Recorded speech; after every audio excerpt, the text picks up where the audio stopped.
Yeah, you know it. New week, new heat. Big Ken, Trisha Michelle, Benji Banks, and our special guest, Mr. Ron Murray, K104 Sports. It's the fire session. Let's light it up.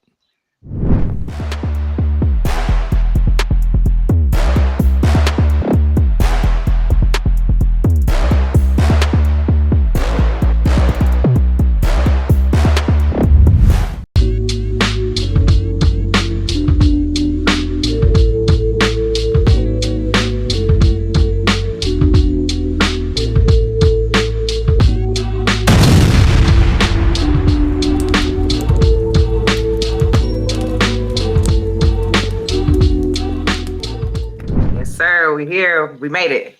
Another week. Yeah. Another Tuesday, as the country folks would say. Man, that man right there was having struggles already, and the show just started. Yeah, I'm like, what? Who says it like that? Tuesday. Well, hey, y'all tapped in. Y'all already know we start off with the foolery, so you know who it is. It's the top flight fire session of the world, Craig. Top flight. We have another dope episode for you today. We have a special guest with us, Mr. Ron Murray. So we going to jump into this fire. But before we jump into the fire, y'all already know we got to make sure everybody is on point before we get there. So we going to check with our people. We're going to start with the lady of the house, Miss Trisha Michelle. Miss Trisha Michelle, how you holding it down? Go ahead. Oh, man, I'm always good. And then when I ain't good, I'm still good because God is good. So I'm good. It's a good week. It's Taco Tuesday. Hallelujah. No tacos, but we gonna do fajitas. So that's good enough. Steak fajitas is good enough for me. Man. But also, it's leading into my birthday is next week. So there's some festivities happening this weekend. So, it's a great week for me. Okay, yeah. Getting old, huh? Old. I don't know. I'm just greater and greater. Yeah, for sure. You know what I'm saying? Getting older is a blessing, right? Yeah. You know what I'm saying? I'm not mad at it because when you're me, or I can't speak for anybody else, so I'll speak for myself. So when you're me, I'm great. Facts. All right. Our special guest, Mr. Ron Murray. Ron Murray, how are you today, man? Mentally, physically, emotionally, you good? Hey, thank y'all so much for inviting me and having me on. Hey, shout out to the Libra season. You feel what I'm saying? Hey, he's a winner. I got a birthday coming up too in a few weeks. Shout out to the Libras. You know what I'm saying? Straight up. Oh, we got 3 birthdays this month on the show. Bang, Libra gang. Yeah, what? Let's go. Scorpio gang, but it's all right. Hey, I'm low key born on the cusp. It's like I'm born on like the last day of Libra and the first day of Scorpio. So it's like don't be giving them no credit though. None of that. He a biting fish. Like a snapping turtle-ish. Is a piranha? That's what we floating with. He's a kind of sort-ish.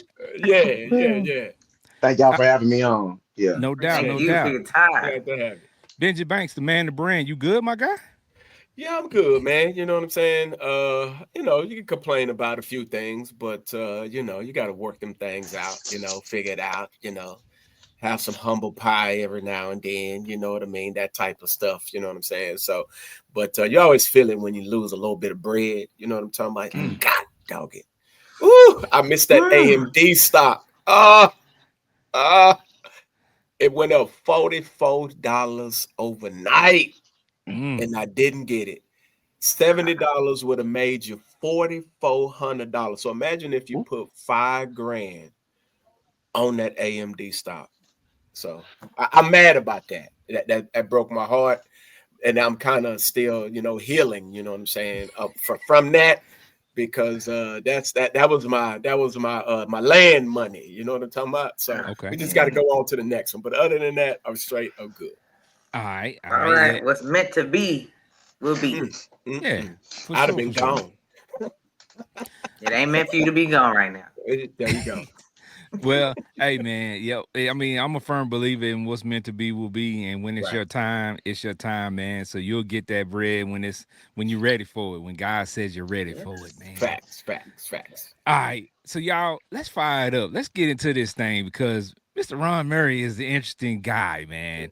And he got a lot that he could talk about. We're gonna see if we're gonna get a little bit of information out of him today. Oh. You know, we ain't trying to we ain't trying to get the man in trouble. We You know what just I'm trying saying? to ask a few questions. It's called the fire session for a reason. It's You know called the what I'm fire saying? session for We a gotta reason. light it up a little bit. Yeah. We're just trying to. Yeah. We just want to find out if you got some chickens everywhere. Thousands of chickens. Quack quack quack quack. That's it. This That's how it's like. Thousands of chickens, thousands running around everywhere. Quack, quack, quack. This guy. If I got a chicken that go quack, hey, they definitely ain't mine. Something ain't right. Something ain't right. Yeah, so, Thousands of chickens. All right, Thousands. Ron Murray. yeah. Ron Murray, man. Tell us a little bit about yourself, man. Where you from? What set you claim? What's going on with you? Where you from, mama? Well, my name's Ron Murray. Shout out to Big Ron Murray Jr. Shout out to my mom. I grew up in Killeen, Texas. Military kid. So, you know, I was born in Washington, and then after that, we got stationed in Germany, and then after that, we came to Texas, and we came to Texas, probably in the 90s, I'd say. And then at that point, my parents had split. They went on and found their beautiful spouses, and I ended up growing up in Texas. And then I played football, I wrestled a little bit and everything. So yeah, growing up in Killeen, like I said, military town. I loved it because it's a melting pot. You know, you got people from all over the world. You got every type of people mixed with every type of people. So you see a lot of different things. And I think that really helped me, you know, as I got older, because, you know, the city's cool, don't get me wrong, but sometimes it's amazing how some people will want to stay in one place and be around one group of people and not move. That's what I found interesting when I came to Dallas and everything. But shout out to Killeen, Texas. All right. And I'm gonna add this in, y'all. Ron is one of my college classmates, so that's how we linked in at the Shout out great to the Paul Quinn. Quinn College. You know, what I'm saying? The Quinn. You know, the great Paul Quinn College. PQ. A lot of great days there. A lot of mischievous things went on, but hey, you know, we made it. And we like to say, if you made it from the Queen, you can make it anywhere at that point in time. Anything. Yes, I agree. Yeah. So battle tested out of that joint. So, but like I said, man, we appreciate you, you know, divulging that information where you claim, what set you claim, where you from. But now we just want to hop into what you do, man, because that's what's interesting. You have a very interesting job, a job that I think a lot of guys would definitely want. You know what I'm saying? A job where you talk sports most of the time. That's what you do. That's what you do for a living. My bad. Can I tell my Paul Quinn story real quick? I do want to tell how I got to Paul Quinn. Yeah. So anyway, I'm gonna tell the truncated story because it is a little bit long. So like when I was in college, I didn't test very well. I didn't test very well at all and everything. I didn't even think I was gonna go to college. And so you know, I was just at home. You know, I was just playing NCAA football on my PlayStation, and my buddy, he called me. He was like, "Say, man, we get the Expo Center. They got college night. You know, we need to go to college night." And I'm like, "Man, I ain't going to no college, man. What you mean, man? My SAT was terrible, everything except for the TOEFL test." And I dated myself a little bit by saying that TOEFL test was the only thing I handled. So anyway, he's like, "Man, shut up." He come pick me up. So anyway, fast forward in the story, I don't have a lot of people in my family that went to college, so I don't know what to look for in a college. I'm picking up stickers, pins, brochures that I'm gonna read later, just whatever. So I get to the Paul Quinn table because I first saw Prairie View, but I knew too many people that went to Prairie View, and I was like, I'm not about to do that. So I saw the Quinn table, and I saw that they had football and everything. They had a real nice picture of the chapel. You know, they were bringing back football, so it was real cool. So this is where they got me at. So he gave me a pamphlet with like all these different numbers. And it was like out of state versus in state, people from Dallas against Dallas, classroom size. Then it said 17-to-1 female to male ratio. I was like, what? So you're telling me there's a chance? Got him. Lord. It said 17-to-1 female. Bruh, I never had so many. And there's, excuse me, everybody. I had so many ideas running through my mind in that split second. Yes, Then, Lord. and Yes, then after Lord. that, he was like, "What do you think?" He gave me that. All I know, I put my social security number, what I thought was my GPA, and the ACT. The ACT is how I got into Paul Quinn. Like I made just enough to get to the ACT. So when I got to the Quinn and saw it wasn't, it might have been 17-1, but some of the women looked like us, so it was a different battlefield. You know what I'm saying? You get what I'm saying? Yeah, So we it's dig it. like, We dig it. We yeah, dig it. I ain't saying it was they didn't. I don't know if the It Quinn was lied to me, but challenged. I don't know if the Quinn lied to me, but that 17-1 that got me on the yard. That got me. Hey man, Yeah. that gets most of the men out on the yard. You know what I'm saying? The That milkshake Lord. was got in me. the yard, huh? The milkshake Hey, brings all the boys to the yard. You know what I'm hey, talking hey. about? So, Next thing I know, my parents they dropped me off during the summer in Highland Hills. I ain't know nothing about Highland Hills like that, but I never had any problems. But yeah, that's how I got to Paul Quinn. I ain't gonna say the Queen got me because it worked out, but they knew how to go to those towns, and the Dallas people don't fall for that. Dallas people don't fall for that. I'll say that. well, because everything is already popping, in Dallas like that. Yeah, So we you know what I'm saying? If already. you're coming from Killeen to Dallas, you know what I'm saying? That's like coming from LA to the Inland Empire. It's like, you know what I'm saying? Oh Yeah. man, Yeah, that but yeah, 17 That that is 17-1 wild. was turned into But 7-1. hey, Right. yeah, About 10 short. So yeah. so so when you got to Dallas from leaving Killeen, when you got to Dallas, what was the thing that was like instantly like caught your eye or interest you while you was in Dallas? I would say, just going a little bit back, it's like even just the allure of Paul Quinn. I was always intrigued by Dallas because we would go to, well, it was really Arlington, but we would have to go through the Dallas skyline to go Mhm. to wrestling tournaments and stuff like that and everything. I was like, man, Dallas looks so cool. Right. And when my dad would come pick me up from Alabama over the summers and holidays, he got to get on 20 to 35. So when we get on 35 back to 20, we always saw the Dallas skyline.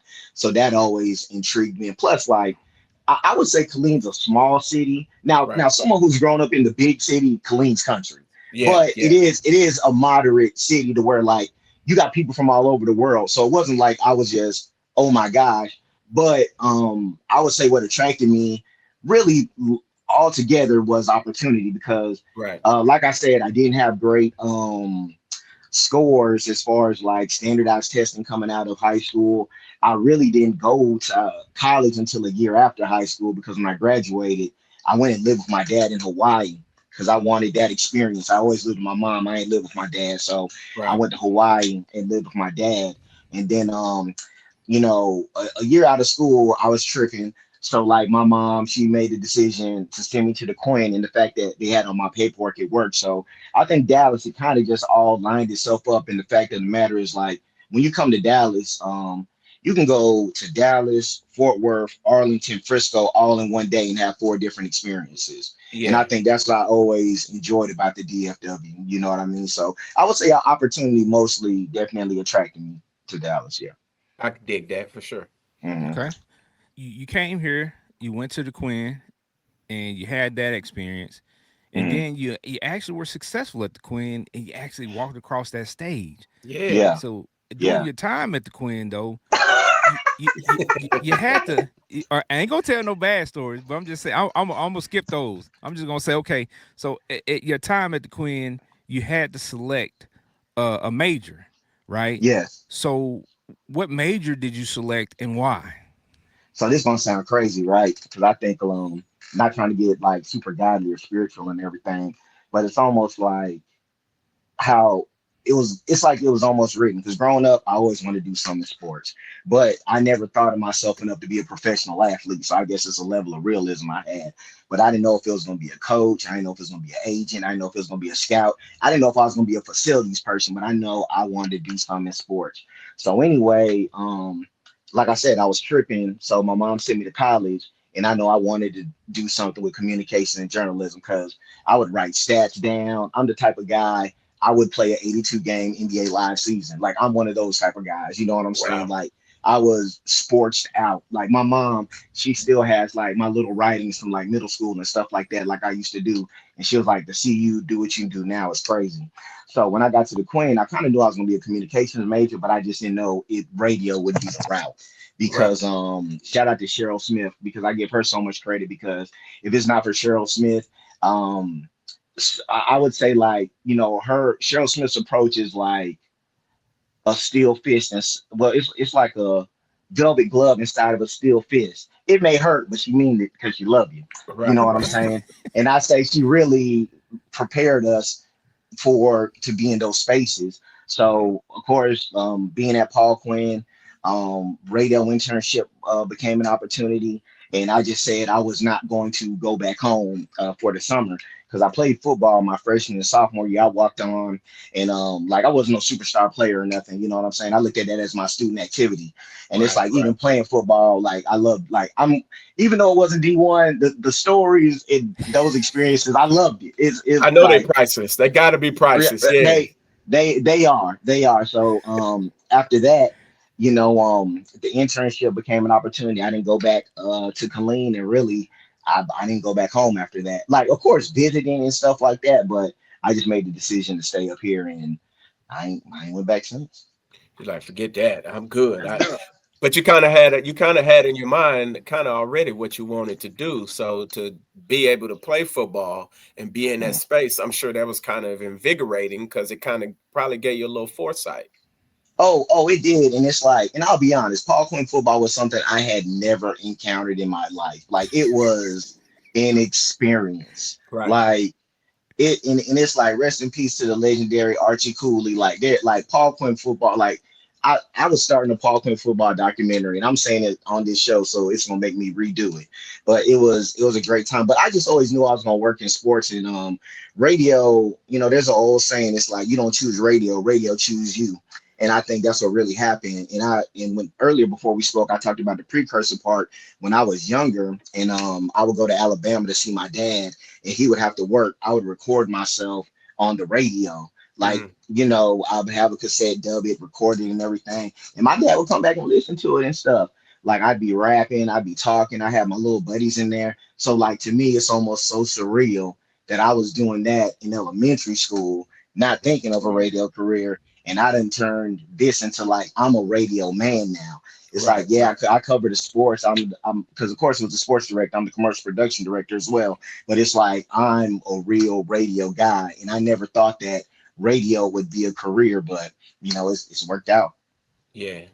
And when you say you're a radio guy, like literally, y'all, like if y'all listen to K104 and they have some portions of that are nationally syndicated, if you listen to the commercials, you're gonna hear his voice. And it even threw me off at points, because I'll be listening to K104 and I would hear his voice. I say, oh yeah, that's Ron. I know that voice anywhere.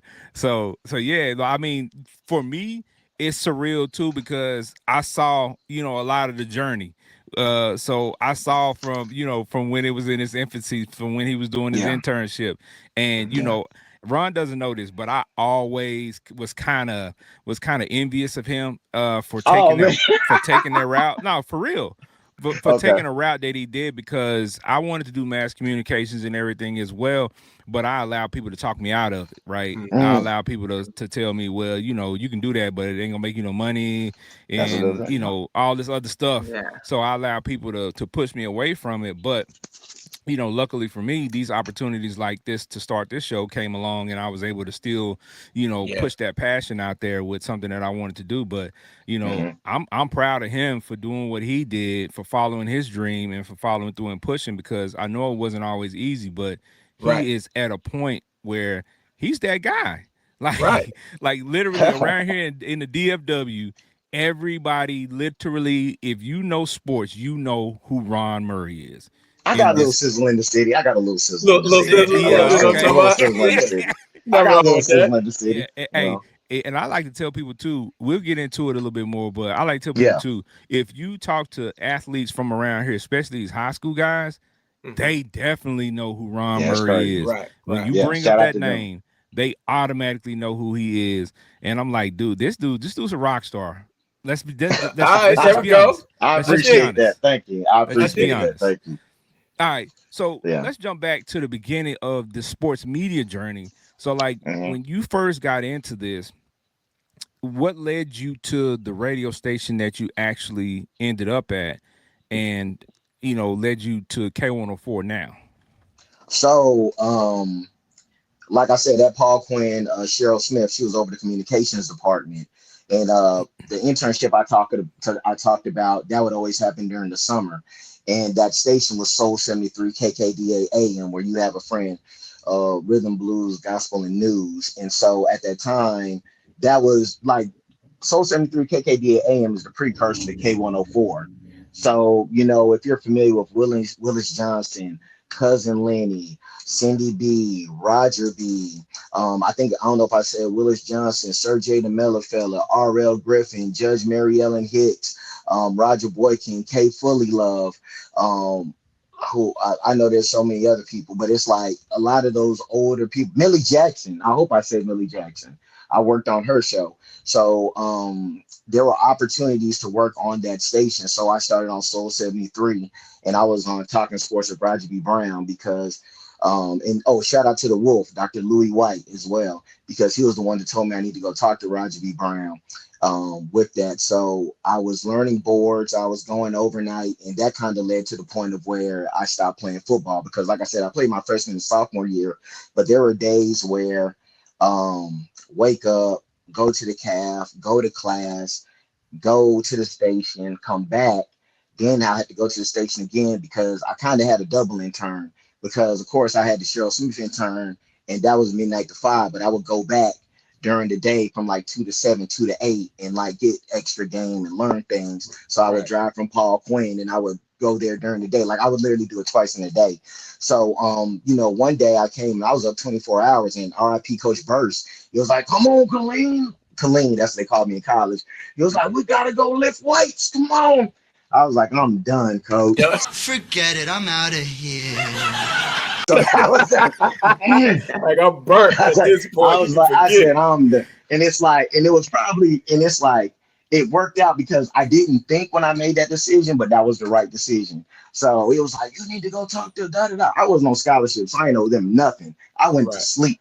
So anyway, after that was my full radio journey at that point. So like I said, it was Soul 73, then working there, getting my chops up, working with Millie Jackson and Roger B. Brown. I would say those are the two prominent shows I worked on. And thank you so much to Roger B. He really opened the door and gave me that opportunity to bring me on air to where, like I said, I was literally the last guy in the room with like 5 or 6 other people with my back on the wall. That's why I say like my journey, like I don't try to just be my own drum. But when people say they started from the bottom, I started from my back on the wall. Like that's where I started and just learned and learned and learned. And I got taken advantage of, and sometimes because I was green, da da da da da. And people see that when you do want that opportunity, and they take advantage of you. And then but it hurt them in the long run because it's like you can only teach me half of the textbook before I go and read the whole textbook myself. You know what I'm saying? Right. So like it was moments like that. And so worked on Soul 73, then sadly Soul 73 KKDA was sold. It was sold, and it's literally Soul 73 KKDA because it's a Korean it's a Korean station now. And so at that moment in time, the only reason I was able to keep a job, I did the sports because before I did high school sports, I did Cowboys and Mavericks. Shout out to Big Ken because he was one of the handful of people that used to, look at myself like that. I started with the Mavericks and Cowboys, but when there was no Soul 73 KKD and AM, I was able to fall back on the fact that I knew how to do production. So, of course, going to Paul Quinn, we don't have a radio station. We don't have that technology. But that time that I talk about coming in early, coming in twice a day, I would learn a lot of the production equipment. That's when I bring up Mario White, Super Mario White. He showed me production. And in this business, you have a lot of people that don't want to show you things. And it's not even something of, it's a dislike. It's just like a scarcity tactic because of where you work at. I appreciate him because he showed me how to do production. And it's like, you only got to show me a little bit. And then like, I'm going to, create the rest of the cake. So I appreciate him giving me a great foundation and showing me how to work in production. And that's really why I still have a career to this point. That's why I tell everybody, what you do behind the mic is cool and awesome, but it's going to be what else you can bring to the station or bring to yourself because the axe is always swinging. Like I've seen some of the best of people get fired and not be Right. their fault.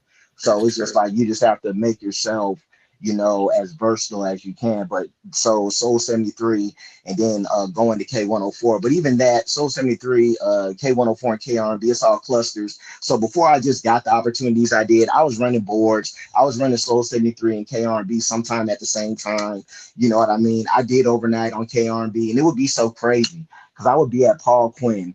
And so, like, I remember it was a whole adult. I remember getting into a whole argument with them because I was like, I work at K104 with Cat Daddy. I'm just on Soul 73. You don't work at K104. No, you don't. And They're like, I'm going, yes, you don't know Cat. Like, I'm like, I just saw him. I know him. So Right, right. and it's like, but of course, that's the illusion of radio too at the same time. So, I remember doing that, but that's how I got to, well, like I said, all the stations are clustered because to me it's crazy to say like, okay, I'm on DD in the morning, I'm on K104, but I was on K104 running boards and being on commercials before people even knew. Because like my first opportunity on K104, we're doing commercials and other promotions. Like I would do things like imitate rappers sometime, like, oh, it's the boss. That new Rick Ross coming up. Be ready. Like I would do stuff like that. And I just tell people to be so versatile because like it's a playground. And that's why I love the fact that I got the job I have because I don't know if I can sit in the office. Like I had an office job and I remember joking with my wife, like the office is just like the television show. Y'all be funny, it's antics and all that.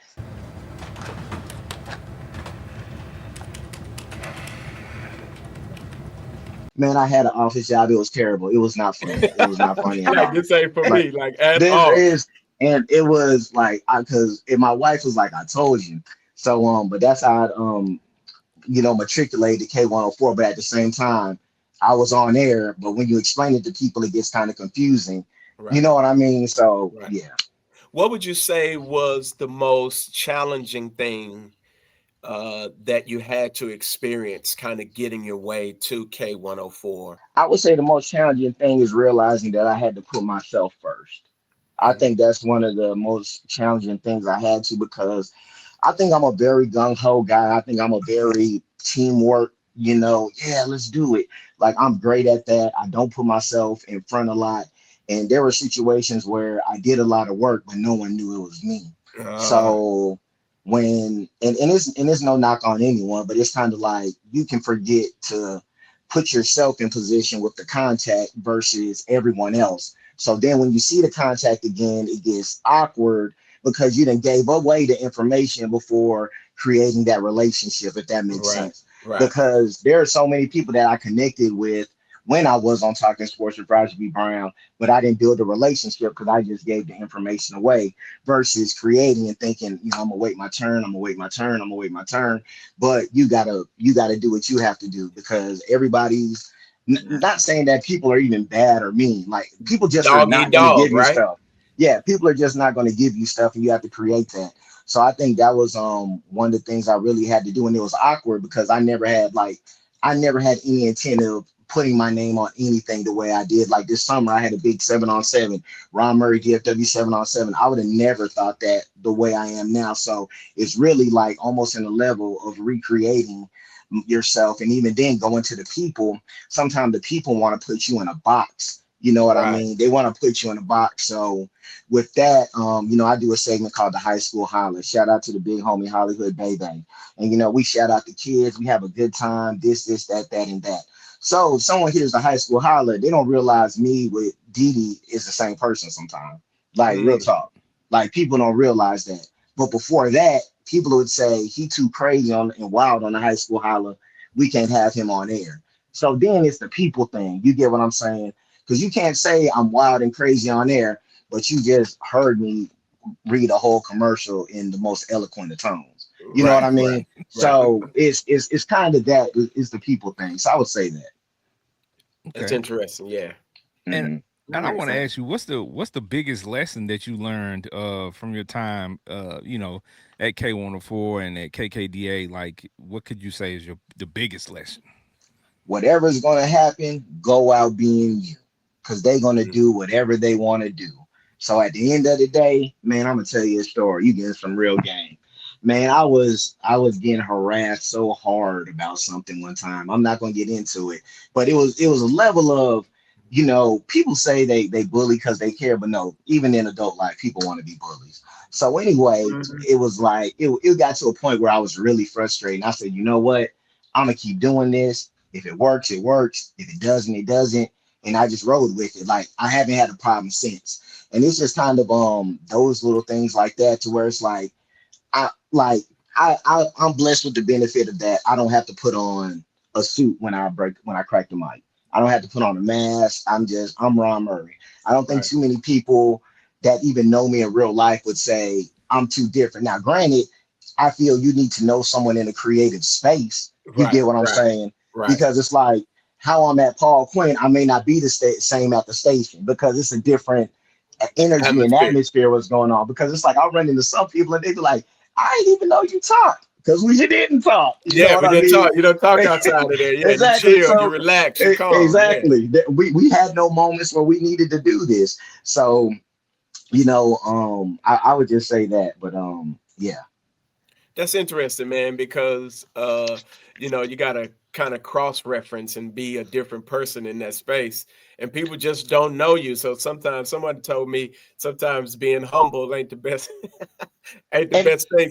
Sometimes you gotta pop off. You gotta let people know who you actually are in some spaces, because everybody is trying for the position that you have. The biggest, and that's why I screamed and shouted the way I do. You know what I mean? Because this is nothing but God. I can't tell anyone that my career would get to this point without him. So even when I say the biggest, Ron Murray here and there, like I'm explaining his name. You know what I mean? My bad, that went somewhere else. But yeah, straight up. My bad. Nah, you good. Good. You're straight. This is a safe space. That's when you know it's This is a real, safe space. you know? Yeah, my bad. Yes. Yeah. This is a safe space, my brother. Like you can express yourself freely, man, and we can understand it. We are all proponents of that, and Trisha Michelle reiterates it just at the end of just about every show how important the presence of God is in our lives. And that's a fact. The things that we need to recognize and how He moves and how He blesses us. So yeah, hey, we with you. Like we said earlier before we came on, saying this close. This close to a life of crime. This close to a life of crime. This close, my guy. Yeah. Trust me, I feel you. We here on that, because I'm telling you, you be like, man, I am not gonna take all of this from these folks. You know what I'm talking about? I could go out here. You know and it's not just radio. Any form of entertainment, you're this close to crime. This close. Yes. You're this close to a life of crime. Assault and battery and all types of stuff, right? Oh man. Dealing with people. Yeah, exactly. Yes. Right. All right. So let's get a little deeper into the Dallas sports scene, because that you're big time in the Dallas sports scene, man. Let's just call it what it is. I appreciate that. Everywhere you go, everywhere you go, they're gonna know Ron Murray, K104 Sports. You know what I'm saying? So, I appreciate it. So let's get into this. What's your current take on the state of Dallas sports in general? You got a lot going on this past year. The Mavs and the whole Luka thing. Then you got the Cowboys and the Micah thing, which is eerily kind of similar circumstances. And then, we got the Rangers and we got the Stars in there too. But with the Mavs and the Cowboys doing what they did in this past year, like for you as a sports person, like that must have been a field day for you, because there was so much content, so much to talk about with that. The best market period in sports. No one can't tell me any other way in the Dallas-Fort Worth area. You have everything, like you just mentioned.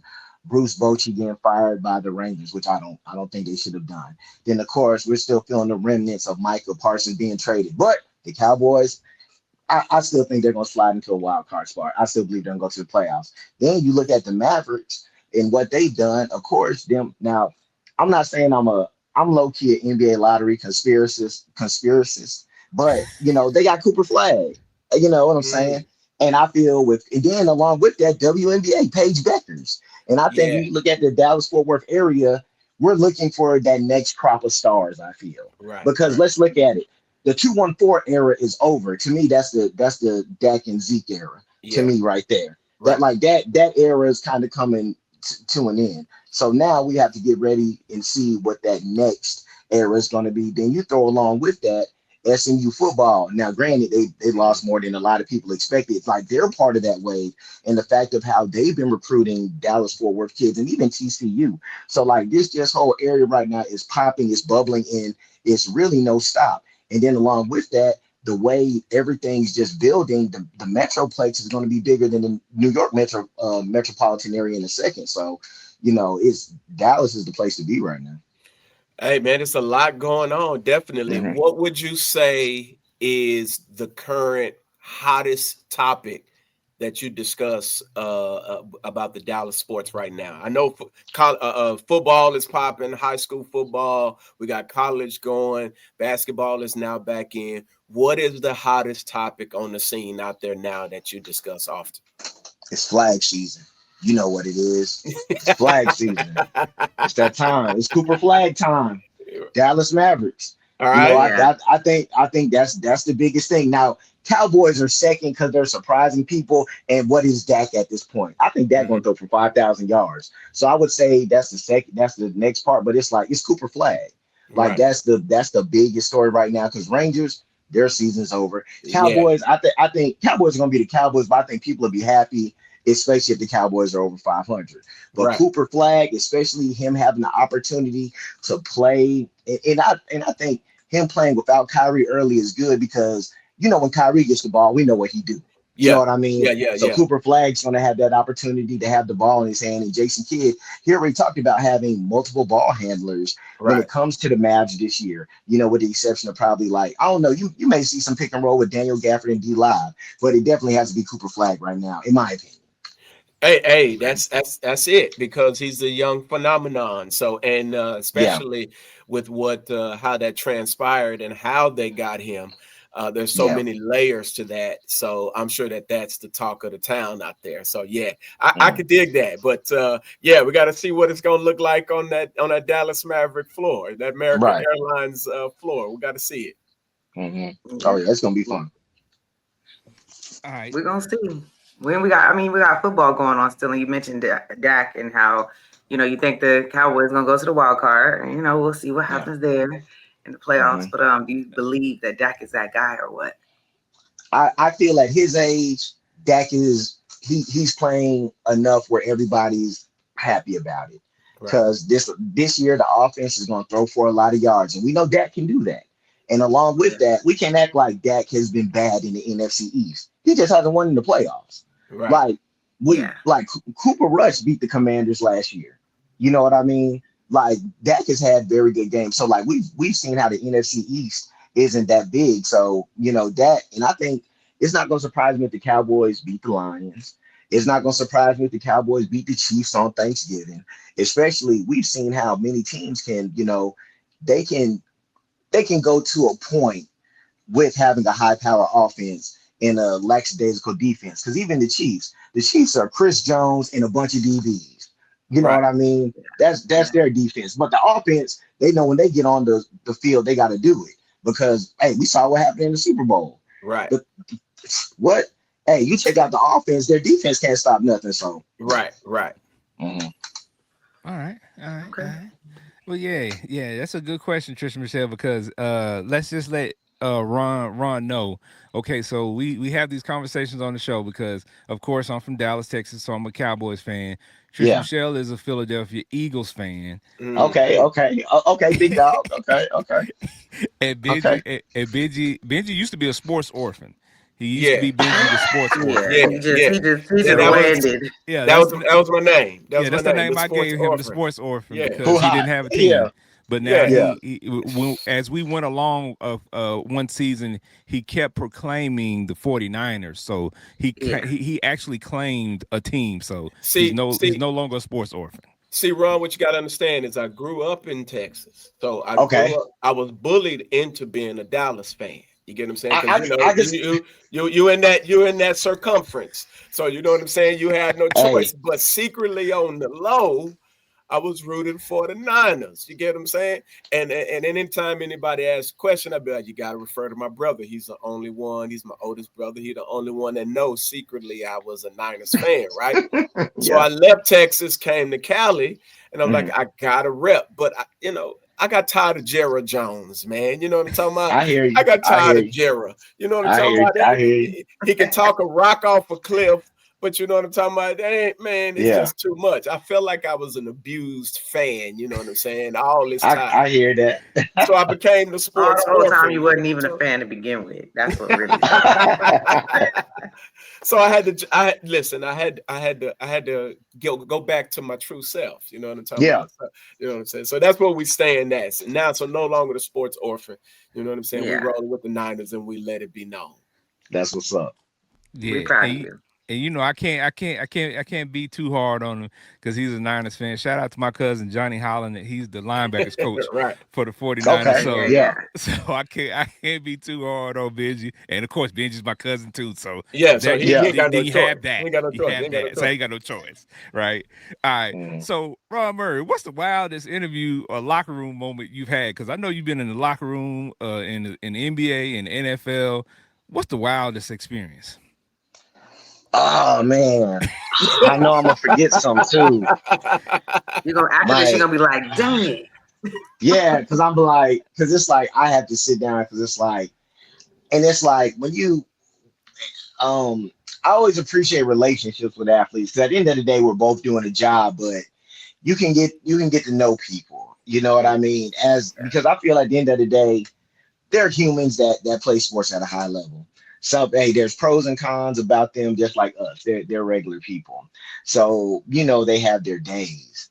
And I would say this story. So this guy, he was an older vet at the time. And when I was working on Talking Sports with Roger B. Brown, we had a segment called Cowboys Tuesday. So I was getting different guys on, shout out to Tashard Choice, Felix Jones, Miles Austin, Jay Ratliff, Jason Hatcher. It was that era of the Cowboys, Brady James, those guys. So, I'm talking to the guy who was a rookie and I'm like, hey, this is what we do, blah, blah, blah, this, that. So then the guy, he was like, man, don't listen to that N-word. And like in the locker room. And I'm like, what's going what's going on? One of these this close moments. Yeah. I'm like, hold on, what just happened? He was like, man. So of course, like I said, I worked on an AM station. We had no budget. So, but I talked to the guys, they have fun. I get them on. Big shout out to Montre Holland too. Big shout out to Mark Addiction. Like a lot of guys are starting to come back now. So anyway, he was like, man, make that mother pay you. And I'm just like, all right, man, what do I do? So I just stay focused and I'm like, man, we do not have a budget to pay you, but we've had this guy on. You can ask him, da. Man, F that, you hustling a N-word. I'm like, golly, what's going on? So I'm talking to the rookie and I'm like, man, we would love to have you on the show. And of course, he a rookie, he feel pressured. I'm not even mad at him at this point. Right. And so he's like, man, I can't do it. And I'm like, yo, man, that's what's up.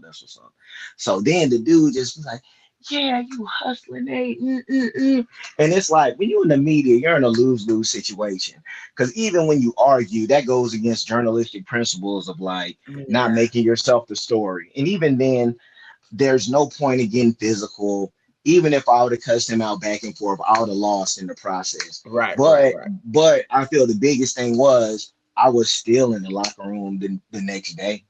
I was still in the locker room the next week. I'm still going to go in your space and ask questions to people and still ask people to get on the show because those things do happen. But it's the stick-to-itiveness of it all. You know what I mean? Because at the end of the day, it's like, yes, I work at K104, and a lot of people look at it as hip-hop and R&B. But I am appreciative of the work I've put in to validate K104 and the people before me. Big shout out to Chris Arnold. You know what I'm saying? Chris Arnold, K104 legend. He definitely blazed the trail, kicked down doors to where I'm able to do the things that I'm able to do. So it's just like the stick-to-itiveness. And that moment was just crazy to me. But, Hey, he works in the league office now, so I ain't gonna drop the name because I like my credentials. So, yeah. Yeah. So let's flip that. What Yeah. was one of the interviews where you was like, man, I booked that interview? Because I know I get excited when we get a dope guest on our show. Yeah. When we book like a guest, you're like, oh shoot, Ken, like we got so and so. You know what I'm Yeah. saying? What was your dopest moment in booking an interview? Who was that person, or what was that moment like? It's like I got a lot of people, but I'll say this one because like I think this was like a moment for me. It's like I got a chance to interview Roy Jones Jr. during COVID, and I think that really that that did what it needed to do for me to push me up. Because you know, and of course this is more social media, because before I would put my stuff online, but I would just upload it to have an audience of one, and that one person being me. I'm literally watching the screen as I just uploaded what I uploaded because no one else listens to my stuff. So and I'll be working hard on my content. I'd be in there for like an hour cutting up audio, putting in interviews that I've done just to hit play, then maybe go back and listen to it 2 more times, then maybe someone else. Now I got 5 listens. So, you know, so to the Roy Jones part and that interview going viral the way it did, I think that's one of the moments that were dope because he was real cool. And I asked him about the Jay Prince book because at that time I was reading the Jay Prince book, and he talked about how he wanted to book Mike Tyson versus Roy Jones Jr. And he talked about the issues with that. So Roy Jones was there, and he talked about, you know, the super fight that could have possibly happened with Mike Tyson, because he said he was for it, but Mike Tyson kind of had some stuff going on, as we know Mike Tyson. So I would say that interview is special to me and was pretty cool because I feel like that put me to a moment of, I don't want to say validating because I've been doing the work for a second. You know what I mean? So I would say that was one of the moments that really lifted me. Oh, and also talking to Kyrie Irving, because I don't know if y'all remember in the finals when a lot of people were talking about him and Luka and how phenomenal of a backcourt they were. So, you know, as they were wrapping that game, you know, I asked him, I said, you know, how do you feel about the talks of you and Luka being, you know, possibly one of the best backcourts of all time, you know, in the playoffs or whatever. And of course, people gonna run with it, how they run with it or whatever. To me, it wasn't a bait question. I honestly wanted to know because if you look at talent wise, as far as Luka and Kyrie, that was you sick. know, that was crazy. Until they So, ran into my Boston Celtics, but that's yeah, another story. Hey, no, I understand. Hey, Celtics play defense with chest out. That's man. That's a man defense right there. That's man defense. So the next day, you know, because when I go and ask questions, I'm asking to report and cover and all that. I don't do the viral goofy stuff that a lot of people do that I feel sports has really went to. And so like the next day, I see it on Bleacher Report. Then I see it on ESPN. Then Stephen A. Smith and all them on First Take talking about, or is Luka and Kyrie the best? What? All because of a question a guy that went to Paul Quinn asked in a press conference. I dig that. That's why I say like those moments like that. But that was a dope moment for me. Then I had a moment with Shador this past year. You know, but it's cool because sometimes you know the interaction, the exchange, because at the end of the day, you know, I'm a storyteller, you know, especially radio still being a thing. So when you tell those stories and it make people feel good, because I'm never gonna, you know, do some of the whack and janky stuff, especially as close as I work to as far as high school, you know what I mean?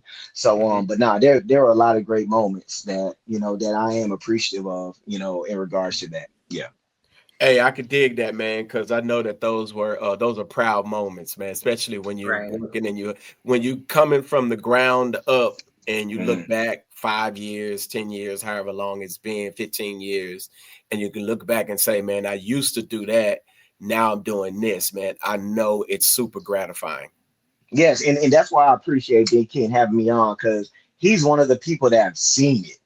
Like he's seen it all. As big of a hater as he was watching me grind. No, I'm just joking. Because you said I'm just joking. I'm just joking. I'm just joking.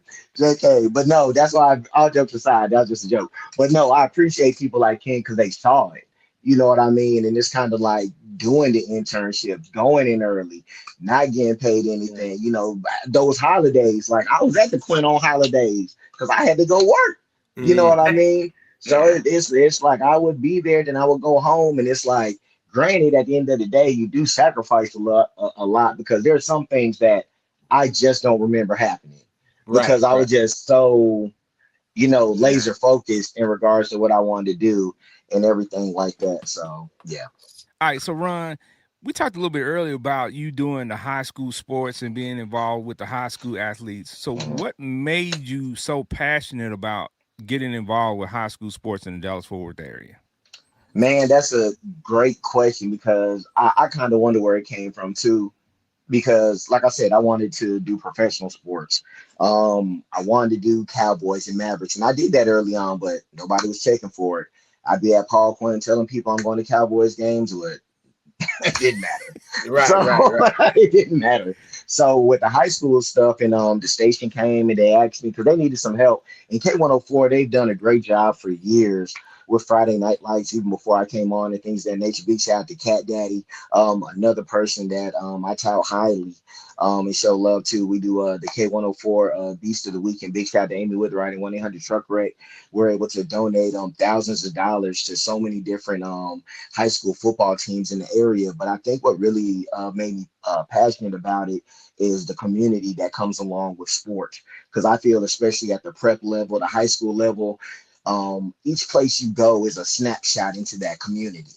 And I really like that, especially the way I travel through the DFW, because of course I work at K104 and people think the demographic is what it is, even though the Dallas-Fort Worth is growing. There aren't too many places I don't go. I'll just say that. Whether it's driving to Alvarado, then having to go to Lancaster, then having to go to Frisco, like I've racked up some miles, really just, covering a lot of these kids. And I think some of it is ministry to an extent, just trying to be a positive person in regards to a lot of these young people, because I operate away, I'm clean. Because I think with a lot of these kids now, if they think you're one of them, they'll play with you like you're one of them. And so you have to, operate with them as an adult and talk with them as young people. And I think that's one thing I really try to relate to in regards to that. And I think from that passion that spurred me out to be able to do my school supply giveaway. This past year was my 4th year doing my school supply giveaway.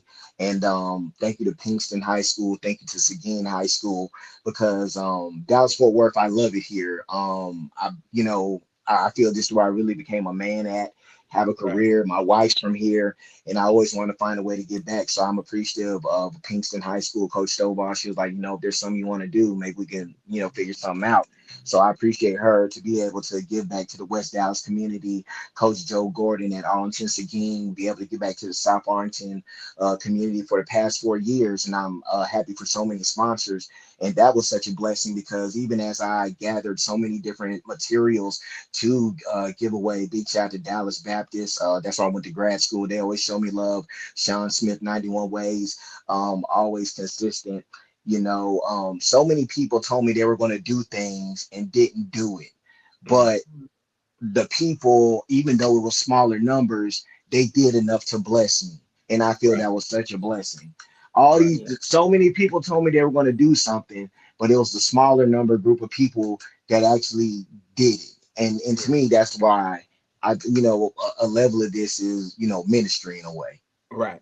And I could totally relate to that, because when you're operating in your, with your vision or your called place, it becomes that space where you're like, what, if I got away from that lifestyle and I'm over here, you take it a little bit more serious. You know what I mean? Like you really endure it. You really love it. And you really love the ins and outs of it.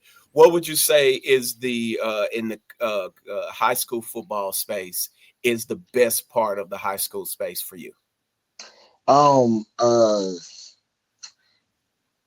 Giving a voice to the people who feel they're not seen.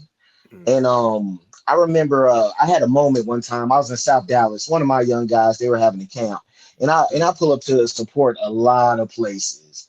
There's a lot of places I've supported where I'm like, are we safe? You know what I'm saying? But I've supported. So South Dallas, that's where I'm from. So trust me, that's why I say that. I know about South Dallas and Bunton. So And so me and the young man are talking, and I appreciate a lot of these kids because sometimes being vulnerable is not that's a flaw for some of them. So, Yeah. he said, I really appreciate you for always coming out because we know you'll always be there and you're not like the other guys who are only here if we have a guy. Thank you for always coming to see us. Because there's plenty of schools that don't win that I have showed love to for years. You know what I mean? And so for them to have their name shouted out on the radio, to be posted on social media, to have an interview with them, that can change. Like that little seed right there can change so much. And even when we go talk to them, when we give them, it's like, this may be their key moment in life to where they're sitting on the couch and like, Ron Murray and Cat Daddy gave me the Beast of the Week. Hey, we about to watch this film. Hey, they came to the school. Hey, I remember when they rocked the pep rally.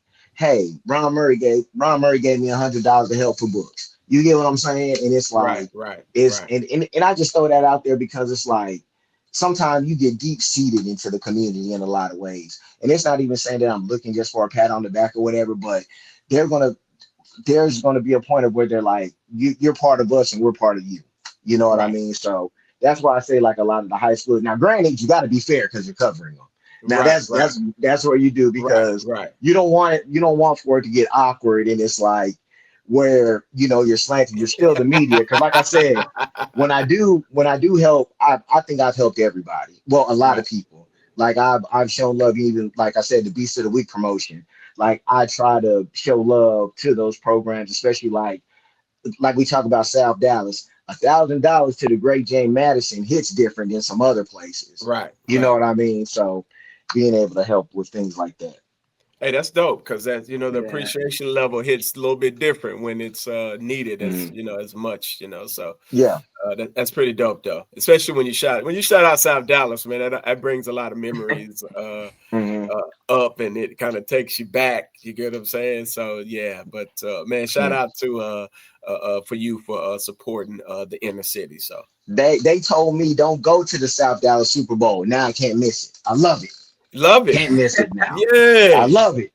Gotta love it. Too much content down there. Love the South Dallas Super Bowl. They know I'm gonna be there. Shoot. Right.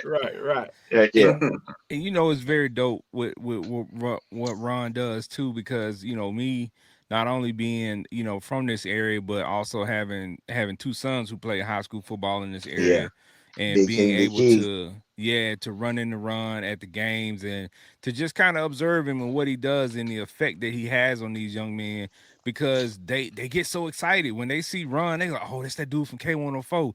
And you know what? I'm gonna do this too. Ron puts out highlights and clips of the games, and I think some of these young men are not appreciative enough at certain points because some of them don't have any tape, any film, or anything to get out, and they're taking Ron's content and using it. So, folks, crazy, when you use other people's content, give them a little shout out. Really, man, just give them a shout out. That's the only reason I put a logo on my stuff. Like that's So I'm just gonna chime in on that. So there was a kid, and I don't even knock the kid. He's probably gonna get drafted this coming draft and everything. So to your point, some of them do not have tape like that. So he was like, "Hey, do you mind sending me the clip?" No problem. So he sent the clip to one of these sites. So of course, these are subscription-based sites. So I kind of didn't talk to the kid about it because at the end of the day, the person is collecting revenue off my content, even though it is helping the kid and the guys writing the article. And it's kind of like, that etiquette isn't there, but then, they're kids, but it's like, to Big Ken's point, you can add me. You know what I mean? So right. Yeah. So, I mean, that's the social media game, right? You know what I'm saying? So, I totally understand having the brand and put your stuff out there like that. But I get it. I've had to do it myself. So people steal your stuff in a minute, man. What? Tell me about it. Yeah. I think we've all been through that at some point. So, but shout out to you, man, for putting these young men on and giving them a spotlight, especially the ones who, like you mentioned, some of those schools who don't win as much and nobody's really supporting them like that. And the stands are empty, but Ron Murray's out there covering their team. So that means a lot to these kids, man, for sure. There have been some games where I'm the school's only film of the game. So if I'm not there, did the game happen? You know what I'm saying? Wow. Wow. There's been moments. Shout out to those schools, though. Shout out to them. I enjoy those schools. Yeah. Right. All right, so Ron, with the position that you have now at K104, you're the sports director, man. So that's a big time position. So what's one thing that people don't realize about you being the sports director? I think you just have to manage so many relationships, and that's something that I really love about it because I have access to a lot of different places, credential to a lot of different places for years, and I don't take that for granted because these teams are properties, they're businesses. So when they want you to come in and cover it, they're looking for you to do a job. You get what I'm saying? Because I've seen people lose credentials. I've seen people have certain situations. So I love my consistency that I've been able to have. But like I said, having those relationships with everyone and then making sure it's beneficial. You know what I mean? From, okay, I'm just not coming there to watch the game and eat your food. How some people are, you know what I mean? But people have to see the content, you know what I mean? So I would just say it's managing the relationship, like I said, from Mavericks to Cowboys to the so many different high schools and school districts that there are out here to the WNBA. And then along with that, I go into the different people that you meet out here because it's like the Dallas Fort Worth kind of easy to meet people, I think. So you have people that come back and they're doing different things like Michael Irvin. We had him on the show when he opened his new spot up in the Colony. So then it's going out and making those new relationships. So just like kind of a sneak peek a little bit, inside like Coach Josh Howard. Big shout out to Coach Josh Howard. We're going to have him on DD in the morning and we're going to talk to him. So, I remember playing in Josh Howard's softball game years ago. And then I had an opportunity to reconnect with him because I'd hit him on the social media, but social media ain't real. I still believe in one-on-one, contact. Right. So we were able to reconnect. And so now we're going to bring him on. So, of course, he's still a celebrated Maverick. He has this program. So just opening and building those relationships, because sometimes relationships can get lost. And it's just a little conversation that you need to bring things back in the fold, if that makes sense. No, makes total sense. Yeah. All right. So, but how do you balance, you talked about the relationship. So how do you balance being real without, with your takes, without ruffling feathers? Because you do have a job to do. Like you're supposed to report the sports and not all of it's going to be great all the time. I say this, number one, don't say something you don't want to, you can't say in somebody's face. And number two, you don't have to be mean. Because I feel that's what a lot of sports is now, just saying a lot of jacked up stuff. Because I think there's a point of when you're joking and then you're just being mean. You know what I mean? So I feel like, and I think, like I said, one-on-one situations matter a lot too. Because even when you're talking on air, people can take things a certain way. Like for me, I'm very forward when I talk. So people may take things in a way that I don't mean it versus if you saw how I said it. So that's probably the things that I talk about, and then just be professional about it. And you don't have to be a jerk. But sometimes I think in this era of really not even just sports journalism, just anybody with a camera phone, they're looking to be a star of what you're supposed to be covering. And journalism one-on-one, the journalism one-on-one, the story is never about you. You know what I mean? So it's like, if I'm so focused on myself, while I'm supposed to be covering the Mavericks, it's kind of like, what are you doing? You know what I mean? So, yeah. Or anybody, any sports coverage. Because like I said, you have a lot of social media stuff out here that's going on. Yeah. Okay. All right. So, and at this point, in what we do, even with this show, radio has changed and gone in so many different directions. With podcasts and social media, and the market is just flooded with content and shows and things of that nature. So how has that impacted you over the years? Because you've been in radio, we talking almost 20 years or so, right? So praise God. Yeah, so like you've seen like a tremendous change in things. So how's that impacted you and your approach? To me, I think as far as the radio shift now, it's just shifted to what radio originally was. Because let's look at it. Yes, people went to the radio to hear music, hear songs, but eventually you could buy that music. But you're going to the radio to listen to who? Tom Joyner, Dee Dee McGuire, who else? Michael Baisden. Who else will I throw out there? Ricky Smiley. You're going to hear the voices. You're going to hear the people. So I feel radio is where that's now to where they want to hear the personalities. Because with the music, we can't beat an artist. They press a button on their phone, they upload their newest single. But you do want to hear Dee Dee McGuire talk about it. You do want to hear Trey G talk about it. J. Cruz, J.J. Williamson, Little D, Bebe, Cat Daddy. You want to hear them. So that's why you're going to the radio now, because I've heard the song a million times before the radio gets it. But that personality has to draw enough to where I want to hear them talk about it. So just like equating to me, Ron Murray, plenty of people do sports, but I don't think people do it how I do it. How you do now, it, right. that you get what I'm saying? So it's like, what am I drawing that's being different? Like, that's part of my content too, because when I see people start to copy and take things, I'm like, okay, it's time for me to move on.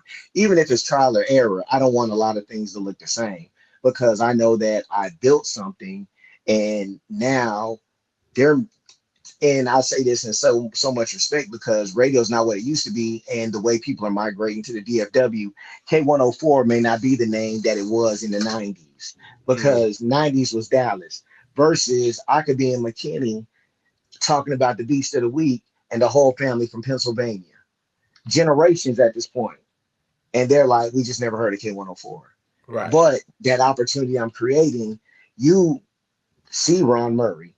Ron Murray has blessed you. You had a good interaction. So now I want to tune in to Ron Murray and hear Ron Murray, because the music's not going to do anything. So I think it's real talent based now that you see versus just music, and sometimes you have people that have positions where they're filling a slot and there may not be any bother of what's going on.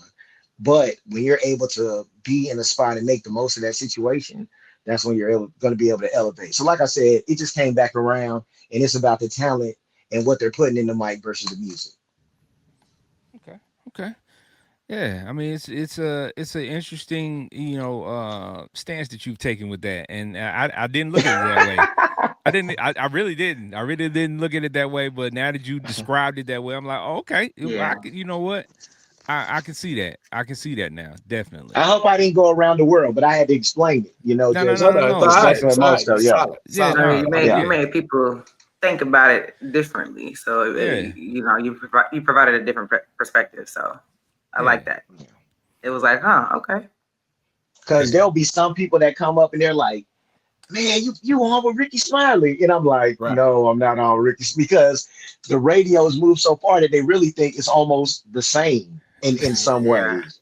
97, 104, 10, the beat. And it's like, it is so funny, but I always enjoy those moments, because then I can show them me. And I always appreciate the support. So the challenge is there, but I'm up for it though. All right. So even with the way things are, the content, the social media, the radio, and especially in the sports lane has changed. No pun intended. It pivoted with athletes stepping into the arena now. So there's a bunch of athletes who have, that are in the media and podcasting lane, like shows like The Pivot, like Cam Newton. How do you, and of course with Club Shay Shay, how do you feel about those type of platforms and the lanes that they've opened up, and what they do, and the outlooks that they offer? Yeah, I feel that the traditional journalists will say, and even traditional radio people, because they had the impact of when, of course, the athlete retires and they come get a job, and they alleviated people of jobs, so people feel away. But to me, they're telling the stories that we've always wanted. We've always wanted to lie. Now, granted, I feel it's gotten so messy, but as fans of sports, we want the locker room stuff. We want the on-court stuff. Oh, I always knew so-and-so didn't like so-and-so. What? They're about to get, this is what we wanted. So now I just think it's at a point to where it is player empowerment, because they finally have the microphone. and people are paying them for the microphone. And we're so far away from traditional journalism where I got to go to journalism school. I have to know how to write, all these, like, do you have a phone? Will someone pay you? Do you have a good mic? And that's all you need. And a lot of these players, they do have great stories. And the stance they'll always be able to have is, I played, you didn't, which I feel that it's a level of respect because and I think, shout out to Steve Weiss. He's someone that I always looked up to, always been solid. He said, I think he told a player one time, just because I'm not a chef, that doesn't mean I don't know how to cook for myself. So, those conversations, kind of get held off a little bit because I think, that can get pushed on by some players. But, I think if you talked about it, that's fine. But you got to do the job because I think a lot of these guys, which I've known from being in NFL locker rooms, they don't follow the NFL as much as the fans think. Because some people think they're in the NFL. No, a lot of guys are in their own world. And even more for some of them, it's a job. This is a job for them. I'm good at playing football. This has changed my family's life for generations. When this is done, I'm going to go run a business. Right. You know what I mean? So, I have no problem with it. A lot of players, I just hate how messy it's gotten. But, I have no problem with it. And sometimes the journalism side of it, the false reporting and all of that type of stuff kind of clouded a lot of and the AI, and stuff like that. God. Yeah. Oh so my now goodness. to get the players who are reporting, straight from the vine, you get what I'm saying? Yeah. It exactly. just kind of adds some validity to the whole situation and setup. So we kind of, if you like truth, you like that. So. Like Players Tribune, I love Players Tribune, especially when KD wrote the letter about going to Golden State. I thought that was so, because I'm like, you control everything. Yes, you can. But and this is just a thought that I have. All this started with LeBron. Yeah, like this is really the LeBron era of doing that, and I wonder with how the NBA is about to change again. Will they try to? I don't think it'll be as player friendly league as it may have once been under Bron. I agree. Out there. I think some of the owners and so forth, and they want to take that power back, so to speak. Yeah. And so the player empowerment era is, to me, is amazing. If you're an entrepreneur, in that type of space, you love that player empowerment, to see it and to allow them to go and kind of float how they need to be and how they want. So I think they're going to try to take that back from the players. I think owners are like, I ain't feeling that. So it's going to be interesting to see how it unfolds. Yeah, for sure. All right, so I got one last question about like what you do and your whole journey. What's your message to the next generation of Black sports broadcasters? Because it's evolving, and they're going to be a little bit different. So, what kind of advice do you have for them? Man, that was heavy, Big Ken. I think I would say, if you know what you want to do, start early. And with that, start building your foundation. Because I think if I can go back in time, I did do that early on, but I just wasn't successful at it. But I think if I was probably a bit more learned, I'd have been a bit more ahead. But that's probably what I would say. And one thing I would say now, and I did talk about traditional journalism. Traditional journalism isn't what it used to be. So you don't have to be successful with that.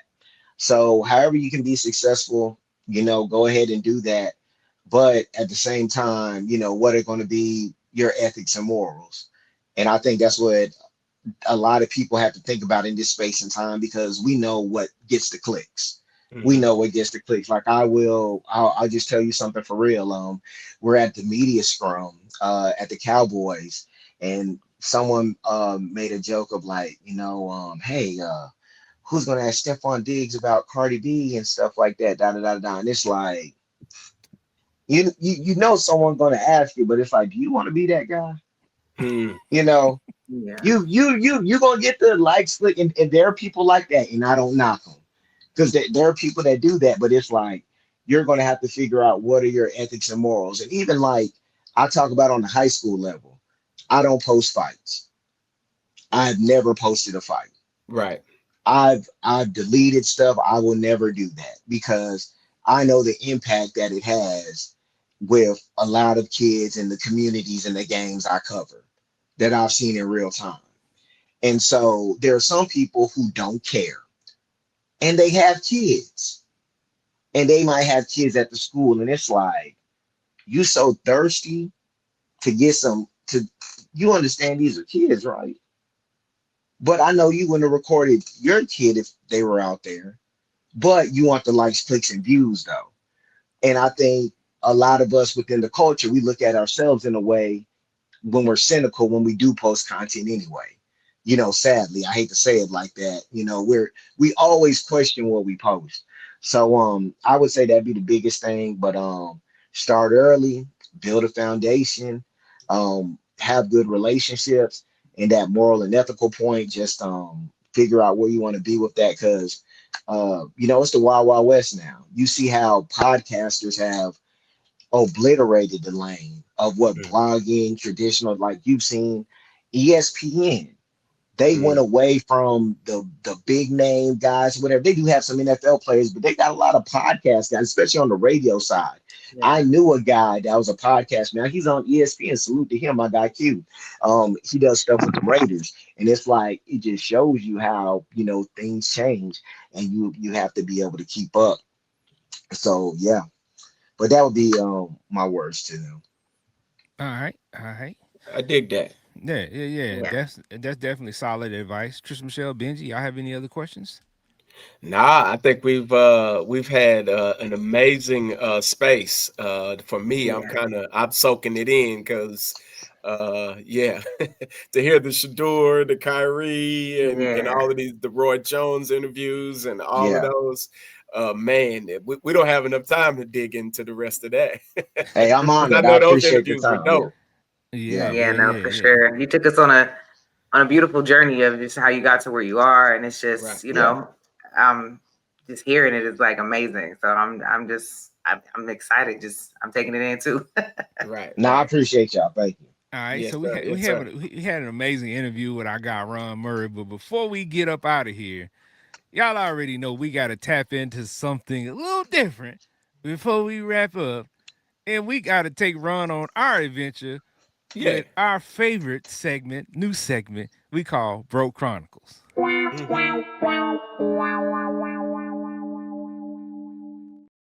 Listen, y'all know every episode we talk about Broke Chronicles, and trust me, me and Ron were at Paul Quinn at the same time, so I know he got some Broke Chronicles. So all right, so today's question, right? A scenario, and I'm gonna go last because I got a doozy. So I'm gonna go last. Today's scenario: have you ever put something back at the register because you didn't have the bread, or your credit card or your debit card wasn't hitting on nothing? Have you ever had to put something back? Trish Michelle, have you ever had to put something back? Man, this ain't even Broke Chronicles, but yeah, I'm gonna go back to a Broke Chronicle moment. But my daughter just made me do this the other day. It happened to be one of the cards that's not on my Apple Pay. And I have put everything over there because I'm preparing to get ready to pay some bills. So she's like, oh, yeah, I have it. So I'm telling her, like, don't lose that card. Like, I got to go do some stuff. Like, so she's like, oh, she had it the day before, and I didn't pay no attention to the fact that she had it. So when we go to the store, I'm thinking you got it. She's like, oh, no, it's at the house. Man, we at the register. I'm like, I know you lying. Now you got me looking like Broke Chronicles at the register. And luckily, it's only right outside my neighborhood. So I'm like, matter of fact, I said, no, I didn't. Actually, I said, what's on your Cash App? Since you did it, you paid for it. Run me that coins real quick. Since you got me here like this, you paying for this. So that's but now back to the days where things wasn't, you know. Yeah, I don't have a specific story, but I know for sure. I know for sure it's happened. I just shoot. For sure. I know I done it. Went inside. I needed a drink, but I needed gas, but I was thirsty, but I needed to can't get this. You was thirsty, So, or your car was thirsty. So how thirsty? Who's thirstier? Right. But I mean, I didn't have to check the account. Been like, dang, okay, well, I'm gonna put that soda back. I just got this little $5 for gas, so we gotta be home. So yeah, it's gonna happen. All right, Ron Murray, man, I know you done had to put something back at some point in time, man. Talk to us. Hey, man, I'm gonna keep it G. I'm kind of prideful. I'll hit you with the man. What? I'm gone, and I'm gonna drive out.